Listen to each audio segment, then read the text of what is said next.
Assalomu alaykum hurmatli foydalanuvchilar.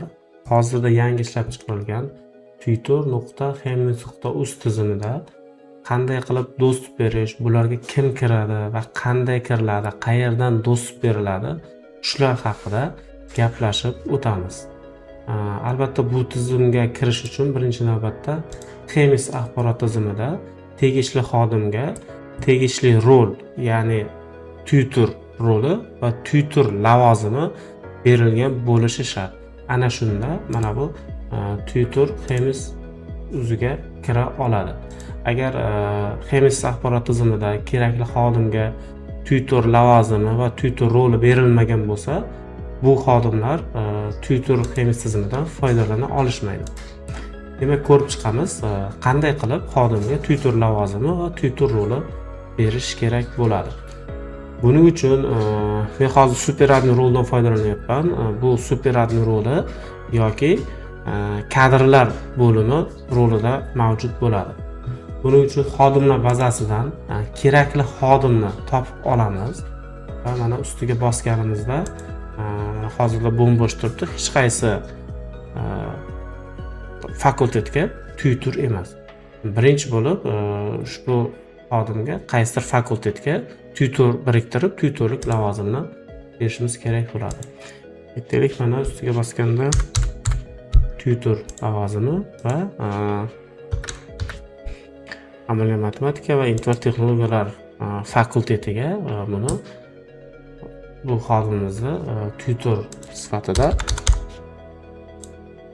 biriktirib qo'yamiz.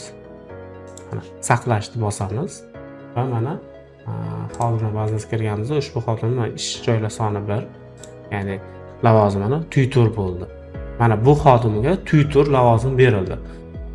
Va mana bu xodim ham hozircha tizimdan foydalanadi degani emas. Faqatgina tutor lavozimini berdik. Unga albatta rol ham berishimiz kerak. Mana e'tibor bersangiz, mana faqatgina foydalanuvchi rol turibdi. Tutor roli mavjud emas. Rol qanday beriladi? Yana shu xodimlar bazasiga kiramiz, kerak xodim ustiga bosamiz, akkaunt o'zgartirish tugmasini bosamiz. Ko'rib turganingizdek, bu yerda bir nechta rollar bor. Bizga keraklisi tutor roli. O'zgartirishni bosamiz. Bo'ldi, mana tutor lavozimi va tutor roli berildi. Tutor lavozimi, tutor roli berilgandan keyin ham hozirgi holatda tutor tizimdan foydalana olmaydi. Sababi tutorga hali tegishli guruhlar, tegishli talabalar biriktirilmagan. Talabalar ham biriktirilgandan keyin tutor tizimga kirishi mumkin bo'ladi. Talabalar qanday biriktiriladi? Buning uchun mana tutor guruhlar degan menyu mavjud.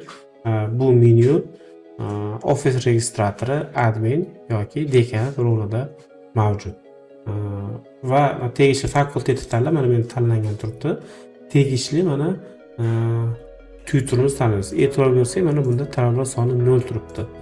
Va familiyasi ustiga bosish orqali ichiga tahrirlashga kiramiz va tutor mas'ul qilib belgilanayotgan guruhlarni tanlab chiqamiz. Aytaylik, misol uchun menda mana bu guruhga tutorni belgilamoqchiman. E'tibor bering, bu guruh boshqa tutorga biriktirilgan deb xabar chiqadi. Demak, men bu guruhni emas, boshqasini biriktirishim kerak bo'ladi. Bunisini biriktirdim. Zarurat bo'lsa yana bunisini biriktirishim mumkin.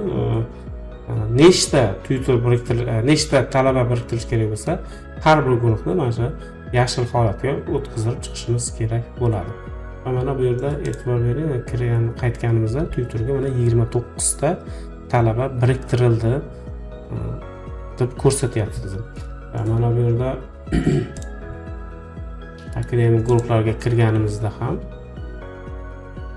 tegishli tutorni tanlaganimizda mana qaysi tutorga qaysi guruhlar biriktirilganiga mana bu yerdan ham ko'rishimiz mumkin bo'ladi.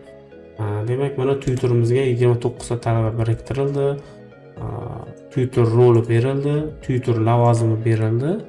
Bu xodimimiz bemalol Hemis tutor Hemis tizimidan foydalanishi mumkin bo'ladi.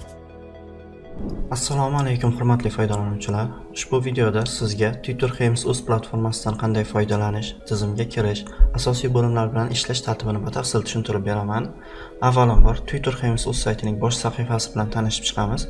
Bosh sahifada bizlar tutorlar faoliyatiga bog'liq, ularning kunlik vazifalari, undan tashqari ularga bog'liq yangiliklar, tutorlik faoliyatini amalga oshirish bo'yicha o'quv qo'llanmalari va ular faoliyatiga bog'liq hujjatlar, buyruqlar, nizomlar va ko'rsatmalar ko'rsatilgan. Bosh sahifadan bizlar tizimga kirish uchun ikki xil usulda kira olamiz. Games login paroli yoki bo'lmasa OneID orqali. Bizlar Games login parolidan foydalanamiz. Tizimga kirganimizda bizga birinchi bo'lib dashboard qismi ko'rinadi va undan tashqari talabalar, tashrif, vazifalar, o'quv jarayoni, davomat, o'zlashtirish, to'lovlar va xabarlar bo'limlari ko'rinadi. Dashboard bo'limida biz tutorga biriktirilgan talabalar, guruhlar sonini yoki bo'lmasa ular haqida yashash holati, shartnoma turi bo'yicha, jinsi bo'yicha, davomat ko'rsatkichi, turar joy statistikasi, ijtimoiy toifalar, hududlar bo'yicha, geolokatsiyalar bo'yicha, ya'ni ularning turar joylari to'liq xaritada ko'rsatilgan statistikalar bilan tanishib chiqishimiz mumkin. Undan keyingi bo'lim talabalar bo'limi. Talabalar bo'limida tutorga biriktirilgan barcha talabalar ro'yxati ko'rsatiladi. Xo'p, bu bo'limda biz har bir talabaning nechinchi kursda o'qishi, qaysi guruhda o'qishi, yo'nalishi, ta'lim turi va ta'lim shakli bilan tanishib chiqishimiz mumkin. Undan tashqari har bir talaba ustiga bosish orqali talabaning raqamli pasportini ko'rishimiz mumkin. Bu yerda talaba haqidagi umumiy ma'lumotlar to'liq ko'rsatiladi, ya'ni o'rta ta'lim ma'lumotlari, kasbiy ta'lim ma'lumotlari, yoshlar daftarida bormi? Shunga o'xshagan to'liq hamma ma'lumotlar ko'rsatiladi. Talaba ma'lumoti, bu ta'lim to'g'risidagi to'liq ma'lumoti yoki bo'lmasa manzil ma'lumotlari, talaba davomati, talaba tarixi haqida to'liq ko'rib chiqishimiz mumkin talabaning raqamli pasportida. Bundan keyin tashrif bo'limi bilan tanishib chiqamiz. Tashrif bo'limida tutor har bir talabaning turar joyiga borganda uning yashash holati yoki bo'lmasa u joylashgan joy haqidagi ma'lumotlarni tizimga kiritish haqida ko'rib chiqamiz. Xo'p, tutor har birorta talabaning turar joyiga bordi va o'rgandi. Xo'p, o'rganish davomida tizimga kiritish jarayoni tashrif tugmasi bosish orqali amalga oshiriladi va bunda tizim foydalanuvchida joylashgan joyi lokatsiyasini olish uchun ruxsat so'raydi. Biz unga ruxsat berganimizdan so'ng talaba manzil ma'lumotlarini to'liq kiritishimiz mumkin. Ya'ni talaba qayerda turadi? O'z uyida, qarindoshining uyida, tanishining uyida, ijaradagi uyda yoki talabalar turar joyida. Ijaradagi uydani belgilaymiz. Qaysi viloyat? Toshkent shahri. Tuman. Xo'p. Test tariqasida Mirzo Ulug'bek tumani. Mahalla, Ahillik mahallasi, yashash holati 3 ta turda: yashil hudud, sariq hudud, qizil hudud. Yashil hududni belgilab ketamiz va undan tashqari talabaning turar joyi bo'yicha qo'shimcha ma'lumotlarni kiritib ketishimiz ham mumkin. Va biz joylashuvni aniqlash tugmasi orqali talaba turar joyi, ya'ni borib o'rganganimizdagi joyni, lokatsiyasini kiritishimiz mumkin. Va yuborishni bosamiz. Talabada eng oxirgi tashrif bugungi sana bo'yicha bo'lgan to'liq ko'rsatib turiladi. 25/12/2025. Tashriflar soni bular. Shu talabaga tutor 3 marta tashrif buyurgan va har bitta tashrifni biz tarixini ko'rishimiz mumkin.